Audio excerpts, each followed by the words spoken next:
자, 그럼에도 불구하고 오늘 시장을 끌어올려주는 건 많은 업종이나 종목들이 있지만 SK하이닉스가 아닌가 싶습니다. 삼성전자가 오늘은 조금 쉬고 있는데 반면에 SK하이닉스는 오늘도 60만 원 선을 터치하면서 다시 한번 60만 원 선 안착을 도전하고 있는데요.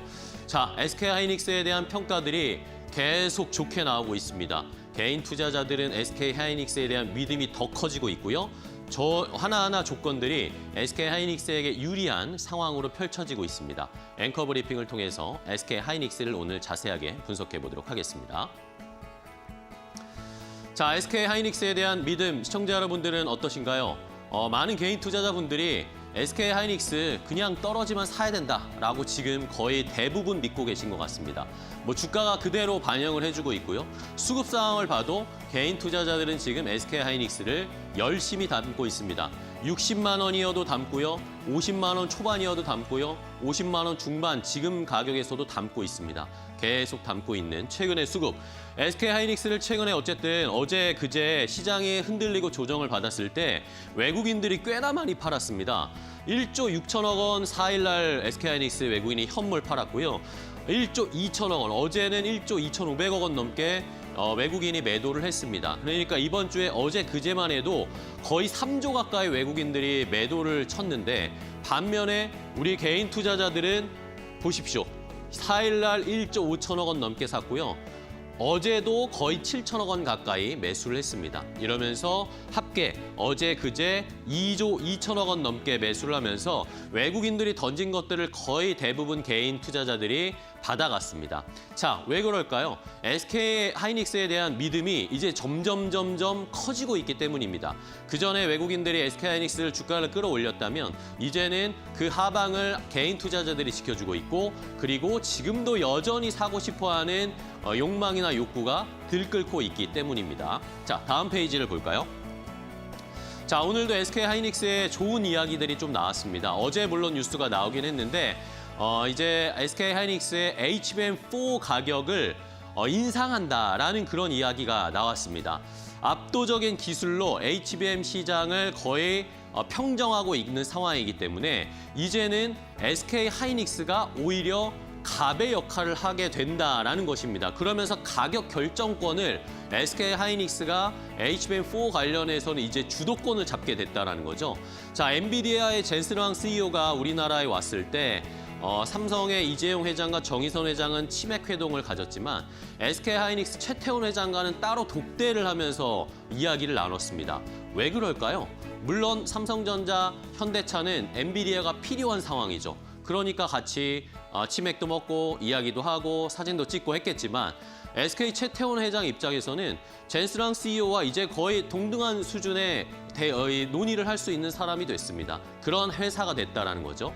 이러면서 지금 HBM3 가격을 $370 정도의 지금 평균적으로 가격이 형성되어 있는데 이제 HBM4가 본격적으로 SK하이닉스가 이제 엔비디아를 포함해서 많은 회사들이 납품을 하겠죠. 그런데 지금 가격을 HBM3보다 한 50% 정도 인상을 할 것이다. $560대가 될 것이다 라고 시장에서 지금 예상을 하고 있습니다. 이러니까 시장에서 예상했던 것도 HBM4 가격 그래도 올려도 한 $500 초반 정도 되겠지, 한 $500의 언저리에서 왔다 갔다 하겠지라고 예상을 했었는데 SK하이닉스에서는 이거보다 더 받아도 된다는 겁니다. 이거보다 더 받아도 $500 이상으로 더 받아도 여전히 원하는 수요가 많고 여전히 찍어내도 계속 팔리고 있기 때문에 가격의 결정권을 이제 SK하이닉스가 가지게 됐다는 겁니다. 그런 의미에서 여전히 엔비디아나 이런 GPU를 만드는 회사에 HBM을 공급하는 을이지만 이제는 실질적으로 봤을 땐 갑 같은 을이 된 것입니다. SK하이닉스가 이러니까 또 좋은 평가를 받는 겁니다. 자, 이렇게 가격 인상, HBM4 가격 인상에 대한 이 시장의 평가, 과연 이걸 어떻게 우리가 해석해야 할까라는 여러 가지 의견들을 제가 한번 찾아보고 종합을 해봤는데요. 그랬더니 자, 내년 분기 영업이 당장 HBM4 가격이 올라갈 테니까 당장 내년부터는 분기당 영업이익이 15조 원을 상회할 것이다 라는 예상치들을 내놓고 있습니다.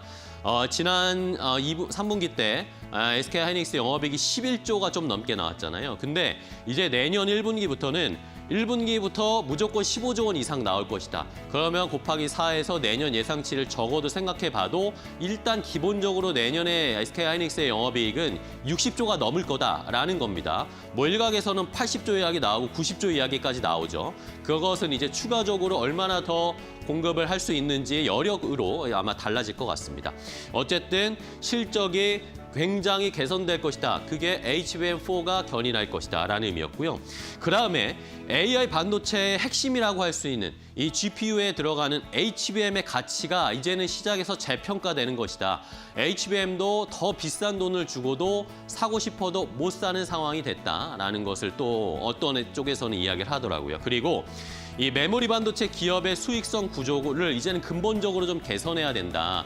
그전에는 메모리 반도체 업체들을 이 사이클 산업이라고 봐서 사이클이 올라갈 때 호황일 때와 그리고 이제 약간 호황이 꺾이면서 내려가는 이 사이클에 따라서 주가가 왔다 갔다 출렁출렁 거렸는데 이제 그런 상황이 벗어나게 된다라는 거죠. SK하이닉스에 대한 가치 평가를 다시 해야 된다라는 의견이 나오고 있습니다.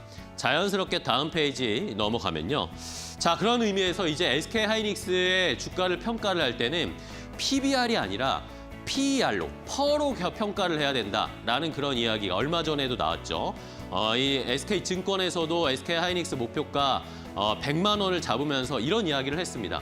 자, 말씀드린 것처럼 지금까지 반도체, 우리나라 특히 삼성전자, SK하이닉스 같은 경우에는 선증설 후수주 이런 구조를 가지고 있으면서 이런 사이클에 따라서 호황일 때는 주가가 올랐다가 이제 공급이 과잉되면 이제는 이제 떨어질 때가 됐다라고 하면서 메모리 가격이 떨어지고 주가가 떨어지고 이런 사이클을 타면서 이것을 그러니까 PER로 계산하기보다는 그냥 이 변동성이 심하니까 자산으로 평가하는 PBR로 계산을 하면서 주가의 고평가, 저평가를 판단했었습니다.